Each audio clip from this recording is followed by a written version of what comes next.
आज हम एक क्वेश्चन आपको बताएंगे जो यूपी बोर्ड परीक्षा में बहुत महत्वपूर्ण दृश्य होता है और ये क्वेश्चन बार बार आता है। ये क्वेश्चन जो है प्रभाविता का नियम, मेंडल का ये प्रथम नियम है जो यूपी बोर्ड में बार बार पूछा जाता है। तो देखिए प्रभाविता नियम क्या होता है। तो प्रभाविता नियम देखेंगे, ये लक्षण जो है लक्षण कारक नामक विभक्त इकाई होती है और ये कारक जीन जोड़ी, ये जो जीन होते हैं जो कारक होता है ये जोड़ी में होता है। कारक असमान या विषम में एक कारक का लक्षण प्रदर्शित करता है तो वो प्रभावी कहलाता है। जो अपना लक्षण प्रदर्शित करता है वो प्रभावी कहलाता है। जो अपना लक्षण प्रकट नहीं करता है वो अप्रभावी करता है। फॉर एग्जांपल देखेंगे, हमने यहाँ ले लिया है कैपिटल टी ले लिया है, कैपिटल टी और एक स्मॉल टी। ये जो है लंबा पौधा है, लंबा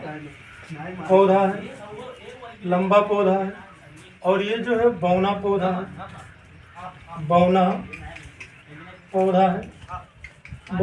है। अब ये जो लंबा पौधा है इसको हम कह सकते हैं, लंबा और बौना पौधा, इसको मान लेंगे जनक है। और ये दोनों जो हैं समयुग्मजी हैं, ये दोनों समयुग्मजी हैं, समयुग्मजी हैं। ये भी समयुग्मजी है,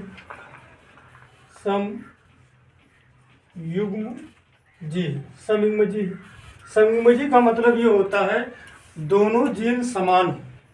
अर्थात आप देखेंगे ये जो आपका कैपिटल टी है ये आपका डोमिनेंस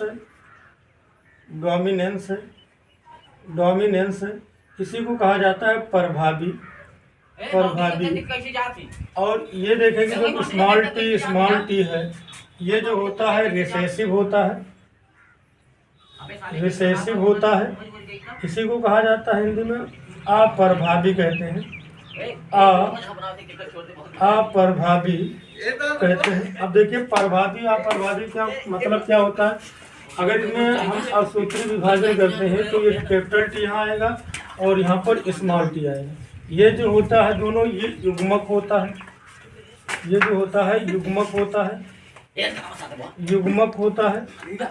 अब इनके बीच में, युग्मक के बीच में जब हम क्रॉस कराते हैं, इनके बीच में जब हम क्रॉस कराएंगे तो हमें F1 पीढ़ी प्राप्त होता है, F1 पीढ़ी। और F1 पीढ़ी में क्या होगा, यहाँ पर देखेंगे कैपिटल टी स्मॉल टी होगा, इसको हम कहते हैं F1 जनरेशन कहते हैं,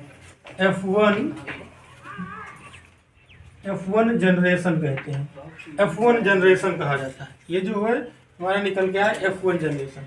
और यही जो F1 जनरेशन होता है ये संकर लंबा पौधा होता है। अर्थात ये देखा जाए तो यहाँ पर ये जो है कैपिटल टी स्मॉल टी है ये विषम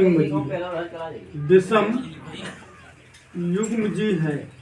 तो यहाँ पर अगर देखा जाए तो जो कैपिटल टी और स्मॉल टी है, लंबापन और बौनापन जो पौधा है इनके बीच में जब हम क्रॉस कराते हैं तो हमारा F1 जो पीढ़ी प्राप्त होता है वो 100% संकर लंबा पौधा होता है। तो क्यों 100% संकर लंबा पौधा प्राप्त होता है, तो देखेंगे जो हमारा कैपिटल टी होता है ये डोमिनेंस है और जो स्मॉल टी है ये हमारा अप्रभावी होता है। तो ये जो कैपिटल टी और स्मॉल टी में के बीच में जब क्रॉस कराया गया तो ये जो प्रभावी होता है ये अपना लक्षण अभिव्यक्त करता है, जबकि जो अप्रभावी होता है अपना लक्षण अभिव्यक्त नहीं कर पाता है। तो यही को कहा जाता है मेंडल का प्रभाविता का नियम कहा जाता है। अगर ये वीडियो आपको अच्छा लगे तो लाइक करिए, शेयर करें, सब्सक्राइब करें। Thank you.